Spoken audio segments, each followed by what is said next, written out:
Olá pessoal, tudo bem? Que a graça e a paz do nosso Senhor Jesus estejam sobre a sua vida, sobre a sua família. Eu estou muito feliz por estar aqui hoje, irmãos, porque o Espírito Santo me tocou muito forte numa palavra que eu preciso compartilhar com vocês. Eu quero agradecer desde já todos vocês que estão comigo aqui de manhã, de noite, vocês que compartilham estas orações. Isso faz com que a palavra de Deus seja semeada em mais corações. Quando você compartilha uma oração como essa, uma mensagem como essa que eu vou trazer aqui, você está se permitindo ser usado pelo Senhor. E Deus tem uma obra linda na sua vida, Ele quer te usar até mesmo na sua família. Irmãos, o campo missionário mais difícil de ser atingido é dentro da nossa própria casa. Isso porque as pessoas, elas não acreditam muitas vezes no seu chamado, no seu potencial. Elas estão tão acostumadas a saber que você é o fulano, que você tem as manias, tem as falhas, os defeitos, que parece que elas só enxergam essas coisas.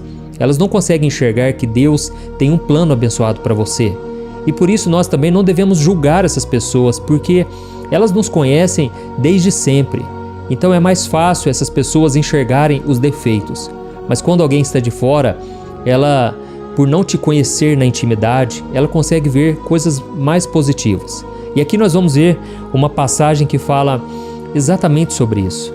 Irmãos, quando Deus nos chama, Ele mesmo faz a obra, Ele mesmo nos capacita. Tem até uma música do Diante do Trono que eu gosto muito, que ela diz assim: quando Deus escolhe alguém, Ele mesmo faz. Ele capacita o chamado, fortalece os seus braços, Ele faz a obra completa. E o apóstolo Paulo disse que Deus é fiel e poderoso para completar a boa obra que Ele começou em nossas vidas. Amém? Então Deus vai completar esta obra na sua vida. Você que está no começo da caminhada, muitas vezes tem dificuldade de entender o que a Bíblia diz. Eu quero estar aqui com você todo dia, trazendo um ensinamento prático e simples, tá bom? Então, se você ainda não se inscreveu no meu canal, eu peço que você clique aqui agora, inscrever-se, tem um botãozinho aqui, do lado vai aparecer um sininho, selecione esse sininho e clique na opção todas, tá bom? Para você não perder os próximos vídeos que eu colocar. Irmãos, tem uma palavra aqui que eu quero ler para vocês, está no Salmo 37. Olha, se existe um salmo maravilhoso, é o Salmo 37. Irmãos, eu amo esse salmo, já me ajudou inúmeras vezes e continua me ajudando e vai me ajudar para o resto da vida. Esse salmo fala sobre a importância de entregar tudo na mão de Deus. Não se aborrecer com o sucesso dos ímpios, dos maus, mas confiar no Senhor. Irmãos, se tem uma coisa que nos entristece, é quando a gente vê o ímpio prosperar e a gente olha para a nossa própria vida, nós que estamos caminhando com Deus, parece que as coisas são tão mais difíceis, não é verdade? Uma pessoa que nem anda com Deus, às vezes até blasfema, critica, reclama de Deus, sabe? A pessoa não acredita e a vida dela parece que tudo dá certo. Aí a gente olha para nós que estamos indo na igreja, orando diariamente, nós muitas vezes somos criticados, as coisas não dão certo e as pessoas ainda zombam de nós. Nós vemos um exemplo muito clássico, né? Todo mundo conhece esse exemplo, que é de José. José era um menino, mas que sonhou os sonhos de Deus. Um dia Deus colocou um sonho em que a sua própria família se renderia diante dele e reconheceria Deus na vida dele. Quando ele contou isso no café da manhã, os seus irmãos começaram a odiá-lo por causa daquilo, porque eles pensavam: quem esse menino acha que é?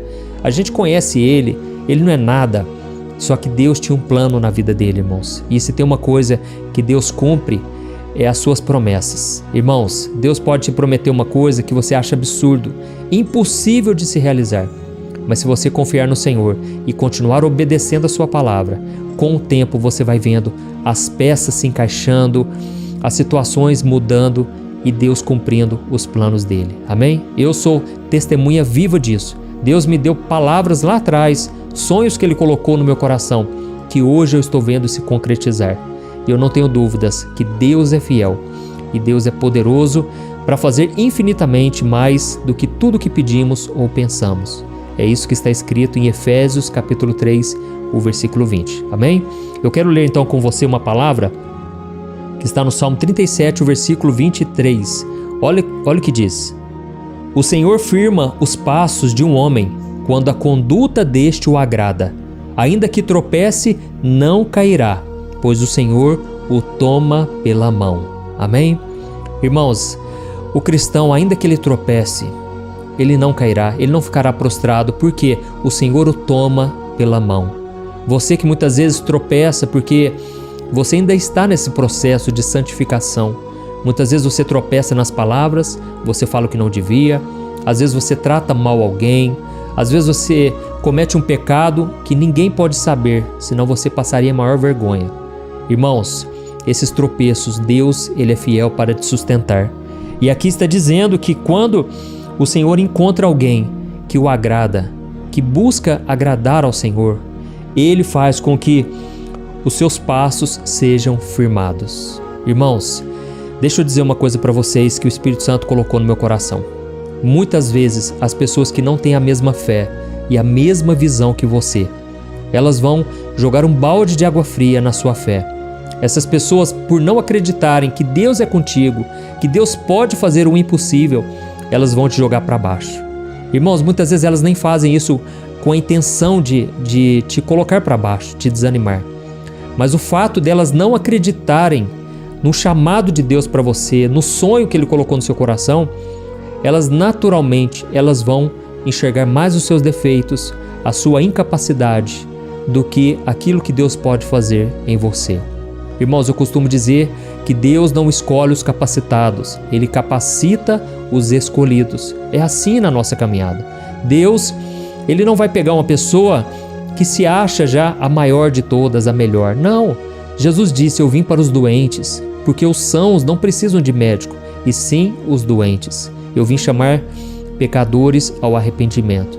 Irmãos, olha, a gente pode ter a vida mais torta possível, a vida mais defeituosa, mas é esse coração que Jesus quer, porque aí a glória vai ser dele, não vai ser nossa. Quando uma pessoa já é boa, muitas vezes ela não reconhece que precisa de Deus. Uma vez, uma mulher pecadora chegou aos pés de Jesus. Jesus estava comendo na casa dos religiosos, dos fariseus, e aquela mulher começou a beijar os pés de Jesus, começou a chorar em cima dos pés dele, e então com seus cabelos ela enxugava suas lágrimas. Os religiosos naquele momento eles pensaram, eles nem falaram, eles pensaram: se este homem fosse um profeta de Deus, se ele fosse o filho de Deus, ele saberia quem é esta mulher que está tocando ele. Isto porque aquela mulher era uma prostituta. Mas Jesus, conhecendo o pensamento e o que estava no coração daqueles homens, ele disse assim: olha, eu entrei aqui nesta casa e vocês não me receberam com um ósculo santo, que era um beijo. É um beijo que um homem dá no outro como sinal de respeito. E ele falou: vocês não me deram o ósculo santo, no entanto, esta mulher não para de beijar os meus pés. E ele falou o seguinte: olha, vocês não derramaram o óleo sobre a minha cabeça, não me ungiram. No entanto, esta mulher está derramando lágrimas sobre os meus pés e enxugando com seus cabelos. E então Jesus disse para aqueles homens o seguinte: quem muito é perdoado, muito ama. Irmão, sabe o que Jesus estava querendo dizer? A pessoa que tem a consciência do quanto ela é miserável, do quanto ela é pecadora, ela tem naturalmente um coração mais grato. Ela reconhece o que Jesus fez por ela. O sacrifício que Jesus fez por ela foi algo tão grande, e ela consegue enxergar essa grandeza, porque ela sabe que se não fosse pelo sangue de Jesus derramado ali na cruz, ela estaria condenada eternamente. E aí Jesus disse: quem tem essa noção de perdão, quem muito é perdoado, muito ama. Irmãos, eu me lembro quando eu comecei na igreja e eu tinha acabado de me converter. Eu senti um amor tão grande por Jesus, um desejo tão forte de adorá-lo, de andar com ele, que até incomodava, sabe, os religiosos, as pessoas que não queriam, viver, não tinham um relacionamento íntimo com Deus. Por quê? Eu ficava incentivando as pessoas: vamos orar mais, vamos fazer um culto assim, vamos fazer uma vigília, e aquilo incomodava certas pessoas. Então, naturalmente, irmãos, as pessoas, elas têm uma reação que muitas vezes vai te desanimar. E teve pessoas que me disseram: olha, esse primeiro amor que você está passando, essa chama, esse amor por Jesus, isso vai passar, viu? Isso aí é passageiro, é temporário. Por que elas diziam isso? Porque elas passaram por isso e agora queriam que eu fosse para o mesmo caminho. E eu nunca aceitei isso, irmãos. Eu nunca acreditei que comigo ia ser da mesma forma. E graças a Deus, eu já estou há tantos e tantos anos na caminhada e até hoje eu sou apaixonado por Jesus. Então, o que eu quero dizer para vocês é o seguinte: eu tive uma noção muito grande do perdão de Jesus e por isso eu amava Ele e eu continuo amando. E aquelas pessoas que muitas vezes já crescem dentro da igreja, elas não têm essa noção. Elas acham que a salvação pertence a elas, que elas são melhores que as outras, sabe? E voltando aqui para a palavra, aqui está escrito que Deus firma os passos de um homem quando a conduta deste o agrada.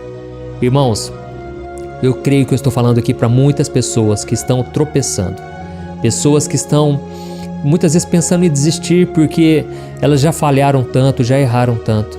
Mas deixa eu te dizer uma coisa: se você não desistir, Jesus não vai desistir de você. Mas se você virar as costas, a Bíblia diz que o Senhor não se agradará mais de você. Deus não se agrada daqueles que retrocedem. Nós precisamos perseverar até o fim. Amém? Então, irmãos, esta é a mensagem que eu queria trazer hoje. As pessoas estão te colocando para baixo, até mesmo por razão, com razão. Elas estão vendo as suas falhas. Mas saiba de uma coisa: se Deus te escolheu, Ele é fiel para te capacitar. As pessoas não vão entender. Elas vão achar que você nem merece a salvação. Mas Jesus está te dizendo hoje, sabe o que Ele te diz? As ovelhas que o Pai me dá é para que eu nunca mais lance mão delas. É isso que Jesus diz, são palavras dele. Então, se você está nas mãos de Jesus, meu irmão, o mundo inteiro pode se levantar contra. As pessoas podem não acreditar em você, mas você vai permanecer de pé e elas vão ter que ver que Deus é na sua vida. Amém? Assim como José foi ignorado, desprezado, foi vendido como escravo pelos seus irmãos. Um dia, Deus inverteu a história. Os seus próprios irmãos tiveram que pedir ajuda a ele. A sua própria família dependeu de José, porque veio um tempo de fome e José estava como governador do Egito e pôde socorrê-los. E aí então a palavra, a promessa de Deus se cumpriu, porque José agora estava sendo honrado por Deus. Deus fez ele permanecer de pé e ele não tropeçou, e ainda que tropeçasse, a Bíblia não conta detalhes de como foi a vida de José, mas a Bíblia diz que o final foi melhor do que o começo e as promessas do Senhor foram fiéis e verdadeiras. Amém? Mas o que é mais interessante é que quando José estava no trono, quando José estava lá em cima, ele não acusou seus irmãos, ele não jogou pedra, ele não ficou com mágoa, com raiva, mas ele mesmo chegou para os irmãos, os abraçou e disse o seguinte: olha, Deus converteu o mal em bênção. Deus transformou maldição em bênção. Aquele mal que vocês planejaram contra mim, Deus inverteu as coisas. E aí então ele pôde suprir as necessidades da sua família, ele pôde se reconciliar com eles. Amém? Talvez para você, o que está faltando para você ser honrado por Deus é você deixar o seu coração ser mudado. Tem pessoas que eu estou falando aqui agora que estão com mágoa no coração, estão feridas, é normal, mas você não pode guardar mágoa, você não pode deixar de perdoar, porque se você tiver com esse coração amargurado, aí o Espírito Santo não flui. A Bíblia diz o seguinte: irmãos, tomem cuidado com a raiz da amargura, porque muitas pessoas, por estarem amarguradas, contaminam a si mesmas e contaminam as pessoas à sua volta. E não só isso, ele diz, e muitas que estão assim, elas estão impedindo a graça de Deus de operar na vida delas. Irmãos, então é hora da gente orar. Eu vou fechar minha Bíblia aqui e nós vamos falar com o Senhor agora. Eu creio que Ele falou contigo. Irmãos, a palavra de Deus, ela não volta vazia, ela tem um propósito. Se ela te tocou, eu peço que você escreva aqui nos comentários: Deus falou comigo nesta palavra. Deus usou o pastor para falar comigo hoje. E eu tenho certeza que se você abrir o seu coração, Ele vai te ajudar a perdoar. Ele vai te ajudar a amar o seu próximo e ter paciência com aqueles que estão à sua volta. Amém? Feche os teus olhos então, vamos orar e vamos falar com o Senhor. Aleluia. Senhor, meu Deus e meu Pai, eu quero te agradecer por este momento de oração. Pai, este é o momento em que nós decidimos aquietar a nossa alma e ouvir a Tua voz. O Senhor mesmo disse que nem só de pão viverá o homem, mas de toda a palavra que sai da boca de Deus. Pai, nós ouvimos a Tua palavra hoje e nós recebemos esta palavra como um aviso de que não podemos guardar mágoa e rancor no coração. Por isso eu te peço, Deus, nos ajude a perdoar, Nos ajude, Senhor, a amar o nosso próximo, o nosso semelhante e até mesmo o nosso inimigo. Jesus, tira de nós, Pai, todo sentimento de vingança, todo sentimento de orgulho, de soberba. A gente não é melhor que ninguém. E se hoje estamos aqui, é porque o Senhor nos escolheu e nos chamou. E a Tua palavra diz que o Senhor mesmo nos capacitará. O Senhor mesmo firmará os nossos passos. Pai, eu estou falando aqui hoje, Pai, para pessoas que estão tropeçando. E eu creio que o Teu Espírito Santo tocou no coração delas. E eu te peço que a Tua graça capacite essas pessoas a vencerem o pecado. O pecado, Senhor, que muitas vezes as afasta do Senhor, entristece o coração e traz frustração. Jesus, nós não fomos chamados para isso. A Tua palavra diz que o Senhor nos chamou para a santificação e que sem ela nós não poderemos ver o Senhor. Por isso, Deus, eu te peço, nos santifique. A Tua palavra já entrou em nosso coração e agora queremos colocar em prática. Ao longo do dia eu te peço, Senhor, que o Senhor nos capacite e o Senhor nos fortaleça. E agora, Pai, eu oro por aqueles que estão oprimidos, se sentindo fracos, pensando em desistir da vida. Senhor Jesus, eu intercedo por eles agora. Esta mulher que está pensando em acabar com tudo, este homem que já não aguenta mais. É o último vídeo que ele ia assistir na vida dele. Jesus, ele não chegou aqui à toa. O Senhor tem um plano de salvação para este homem. Oh, Senhor, eu te peço que a vida dele se torne um testemunho vivo, que ele, Pai, possa contar aos outros o que o Senhor fez hoje. E que esta mulher, Pai, comece agora a ter pensamentos de vida, pensamentos de paz e esperança, porque o Senhor mesmo disse que neste mundo teremos aflições, mas o Senhor venceu o mundo e nós venceremos também. É em Teu nome, Jesus, que nós oramos e já te agradecemos. Amém. Glória a Deus. Aleluia.